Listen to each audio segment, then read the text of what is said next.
उसके बाद में 90% अरावली समाप्त हो जाएगी। मुझे बड़ी तकलीफ हो रही है, तब से अनर्गल बयानबाजी करते हैं, कान में धूई देकर के बैठी है। अगर इनकी मंशा ठीक है और ये कहते हैं कि सुप्रीम कोर्ट ने फैसला कर दिया, हम क्या करें, तो क्या इसके लिए कानून नहीं ला सकते? कभी चतुर्वेदी जी को, कभी राजेंद्र राठौड़ जी को, इनको ही आगे कर रहे हैं। खुद अभी तक इसमें स्पष्ट रूप से अपनी बात उन्होंने नहीं कही है। मामला आया है कि ये अरावली को ही लूटने का षड्यंत्र इन्होंने पूरा कर लिया है। जो सुप्रीम कोर्ट में रिपोर्ट इन्होंने केंद्र सरकार के दबाव से दिलवाई है, उसके बाद में यह स्पष्ट हो गया है कि खनन माफियाओं के लिए उन्होंने 90% हमारी अरावली, जो हमारी जीवन रेखा है, हमारे लिए पर्यावरण हो, चाहे धूल भरी आंधियों से हमें बचाने की बात हो, चाहे हमारे लोगों के लिए आस्था का केंद्र हो, चाहे हमारे किसानों की पशुधन की आजीविका के रूप में वो लोग इसका काम लेते हों, उनके सबके ऊपर कैंची चलाने का, हथौड़ा चलाने का काम किया है। अब इसके बाद में जो सुप्रीम कोर्ट का फैसला आया 20/11/25 का, उसके बाद में 90% अरावली समाप्त हो जाएगी, यानी खनन माफियाओं के हवाले कर दी जाएगी। ये प्रयास काफी दिनों से इनके द्वारा किए जा रहे थे, लेकिन अब सोची समझी साजिश के तहत केंद्र में राजस्थान से, अलवर से जीते हुए माननीय सांसद भूपेंद्र यादव जी को मंत्री बनाना, वहीं से अलवर से ही संजय जी को उनका मंत्री बनाना, और एक पर्ची से अनुभवहीन व्यक्ति को सत्ता सौंपना, जिससे वो अपने विवेक का इस्तेमाल नहीं कर सके और राजस्थान के साथ में न्याय नहीं कर सके। जो केंद्र करे, जो मनमानी करे, उस मनमानी में हंस करके सहयोग करे, इस तरीके की व्यवस्था यहां पर राजस्थान में कर दी गई। मुझे बड़ी तकलीफ हो रही है कि आज राजस्थान में माइनिंग मिनिस्टर, शायद मुख्यमंत्री जी हैं, गृह मंत्री शायद मुख्यमंत्री जी हैं, और वन पर्यावरण मंत्री केंद्र के राजस्थान से हैं। तो इन्होंने मिलकर के एक षड्यंत्र किया और इस पूरी की पूरी अरावली को, जो हमारी आस्था, हमारी जीवन रेखा, उसको खत्म करने की दिशा में ये लोग बात आगे बढ़ रहे हैं। इनका ये कहना है कि 0.191 में ही खनन होगा, लेकिन ये भूल रहे हैं कि 68,000 एकड़ विशाल क्षेत्र खनन माफियाओं के हवाले करने की इन्होंने तैयारी कर ली है। जो जवाब आ रहा है वो खनिज मंत्री का नहीं आ रहा है, जवाब आ रहा है अरुण चतुर्वेदी जी, राजेंद्र जी राठौड़। अरुण चतुर्वेदी जी राजस्थान वित्त आयोग के अध्यक्ष हैं। ये स्वायत्त शासित संस्था है, इसमें राजनीति का हस्तक्षेप न कभी रहा है, न कभी रह सकता, न हो सकता। एक राजनीतिक पार्टी के प्रवक्ता के रूप में जब से ये बने हैं, तब से अनर्गल बयानबाजी करते हैं।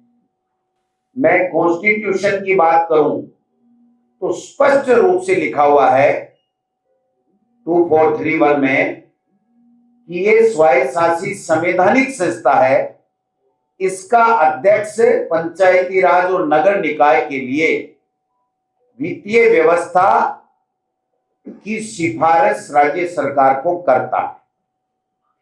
जब वो ही राजनीति करने लग जाएगा तो फिर ये नीचे की संस्थाएं कैसे पारदर्शिता के साथ में काम कर सकेंगी, उनको न्याय कैसे मिलेगा। और एक राजेंद्र जी राठौड़ साहब जनता में अपना विश्वास नहीं जीत पाए और अब प्रवक्ता के रूप में भारतीय जनता पार्टी की सरकार की गैर कानूनी जन विरोधी नीति, योजना और कार्यों को जस्टिफाइड करके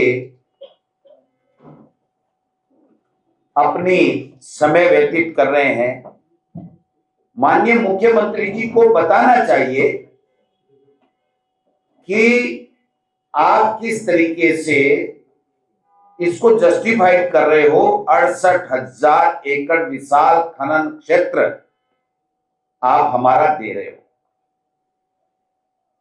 संकल्प पत्र में इन्होंने कहा था कि केंद्र के साथ मिलकर अरावली को सुरक्षित रखने के लिए ग्रीन कॉरिडोर बनाया जाएगा। ये भारतीय जनता पार्टी के 2023 के संकल्प पत्र में था। आज इन्होंने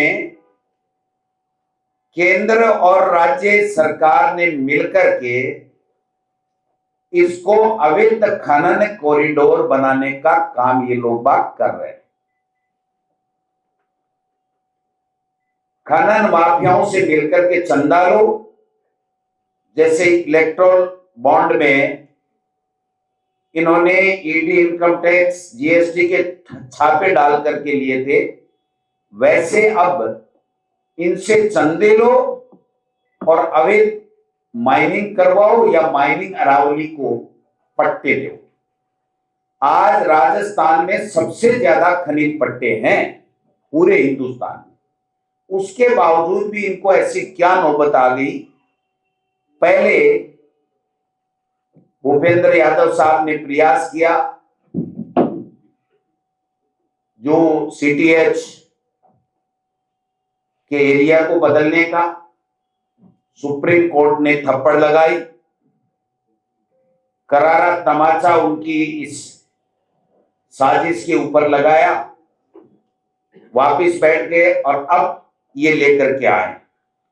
ये सनातन की बात करने वाली सरकार राजनीतिक रोटियां सेकने के लिए सनातन की बात करती है, लेकिन आप देखिए कि अरावली में जहां ये परमिशन दे रहे हैं वहां पर ऐतिहासिक देव स्थल बने हुए हैं। परशुराम महादेव पाली, हर्षनाथ भैरव सीकर, पांडुपोल हनुमान, नीलकंठ महादेव अलवर सरिस्का, गलता, खोले का हनुमान जी, एकलिंग जी, ऋषभदेव उदयपुर, लोहागरल झुंझुनू और दिलवाड़ा, अचलगढ़, कोंबलगढ़, आमेर, सबका भूगोल मिटाने के ऊपर तुले हुए हैं और सनातन की बात करते हैं। ये सारे मंदिर जो हमारी आस्था का केंद्र है, हमारे लिए वहां पर भगवान विराजते हैं, हम भगवान वहां मान करके उनकी पूजा करते हैं, उनको सबको समाप्त करने की दिशा में केवल पैसा और पैसे से दुरुपयोग करके सरकारें बनाना और बनी हुई सरकारों को गिराना, इसके लिए इनको पैसा चाहिए। मैं समझता हूं कि जो सीसी सेंट्रल इंपावर्ड कमेटी जो इंडिपेंडेंट थी, स्वतंत्र थी, उसको भी इन्होंने नहीं छोड़ा है। इन्होंने भी सरकार की कठपुतली बनाने का काम इन्होंने कर दिया है। आज भी भीलवाड़ा हो, भरतपुर हो, झुंझुनू हो, अलवर हो, माफिया बेखौफ होकर के अवैध खनन कर रहे हैं। सरकार कान में रुई देकर के बैठी है, इनसे अवैध खनन रुक नहीं पा रहा है और अवैध खनन को वैध करने का और आगे भी खनन माफियाओं को प्रश्रय देने का इन्होंने एक कार्य किया है, जिसकी पूरे प्रदेश के जनता में आक्रोश है, विशेष रूप से जनजीव। वो वर्ग एक ऐसा वर्ग है जिसने नेपाल में भी क्रांति ला दी। वो वर्ग ये कह रहा है कि आप कर क्या रहे हो, आप अरावली को खत्म कैसे कर सकते हो। आप समझिए इनकी बात को कि एक 100 मीटर ऊंची पहाड़ी है और दूसरी पहाड़ी के बीच में अगर 501 मीटर की दूरी आ गई तो बीच का सब कुछ खा जाएंगे।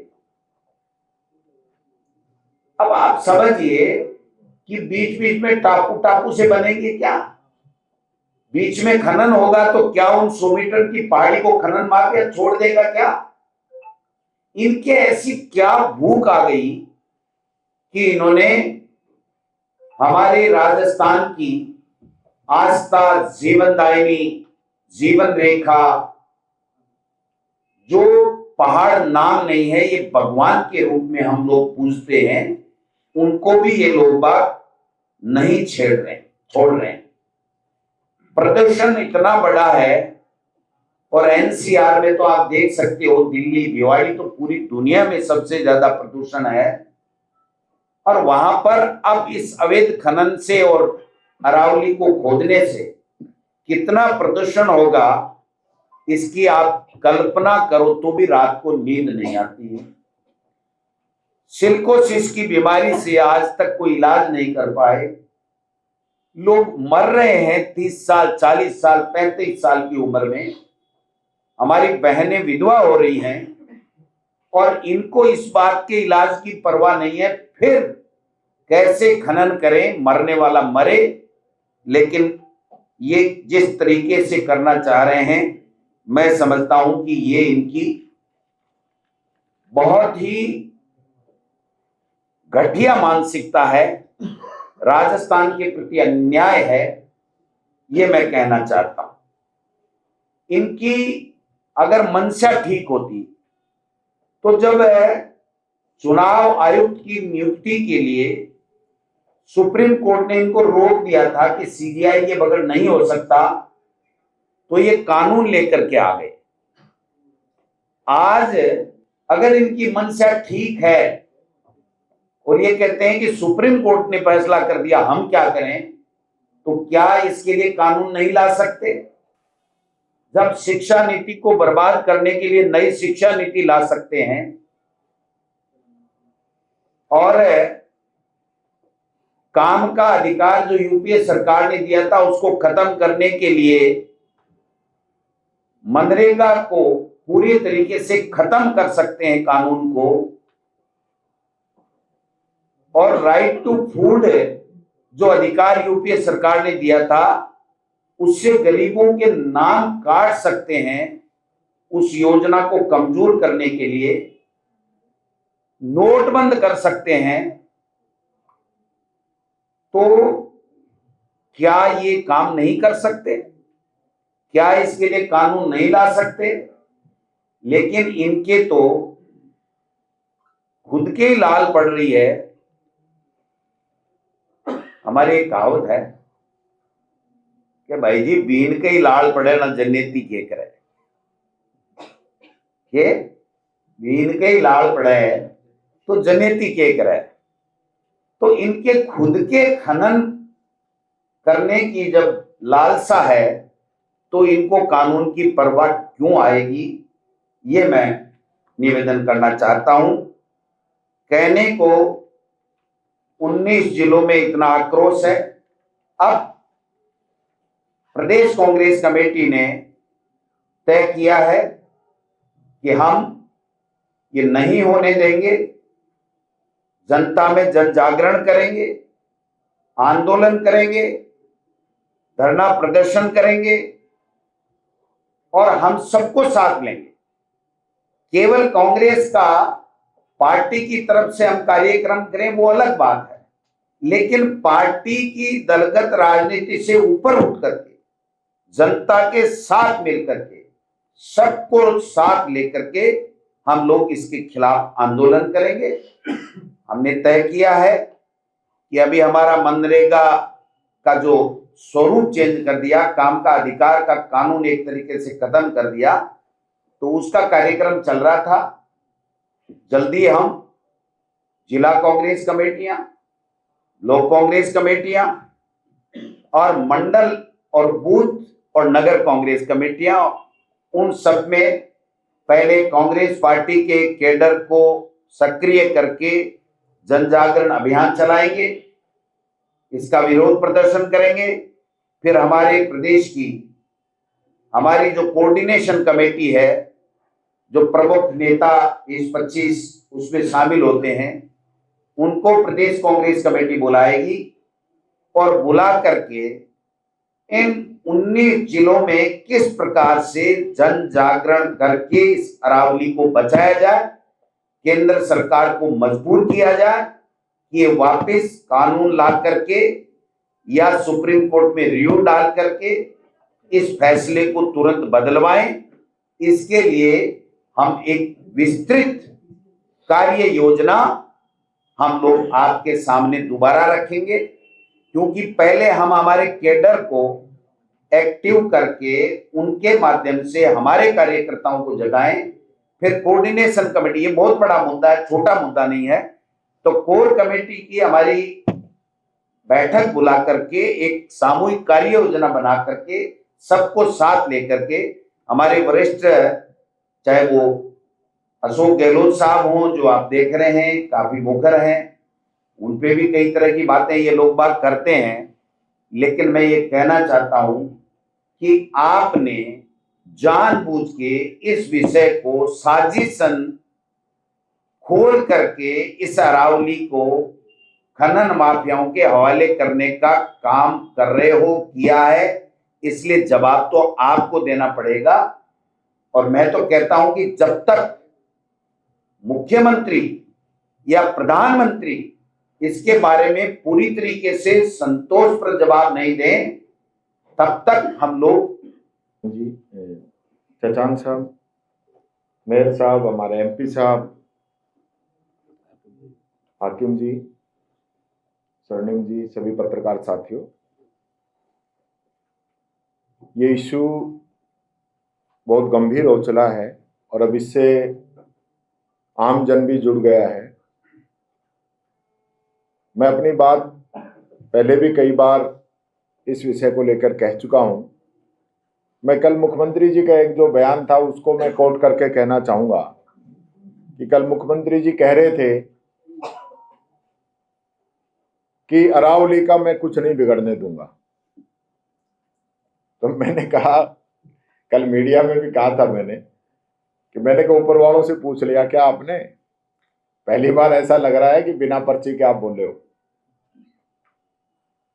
और आप अरावली का कुछ नहीं बिगड़ने देंगे। तो इसके लिए आप क्या राजस्थान में कोई ऐसा प्रावधान लेके आएंगे या भारत सरकार से बात करेंगे, मोदी जी से बात करेंगे और इसके लिए कानून कुछ अलग बनवाएंगे? क्योंकि जो कानून अब लागू कर दिया दिल्ली ने, तो उसका विरोध करेंगे, क्या करेंगे ये स्थिति भी अपनी स्पष्ट करें। क्योंकि मुख्यमंत्री जी अब तक जो है, जैसा अध्यक्ष जी ने कहा, कभी चतुर्वेदी जी को, कभी राजेंद्र राठौड़ जी को, इनको ही आगे कर रहे हैं। खुद अभी तक इसमें स्पष्ट रूप से अपनी बात उन्होंने नहीं कही है।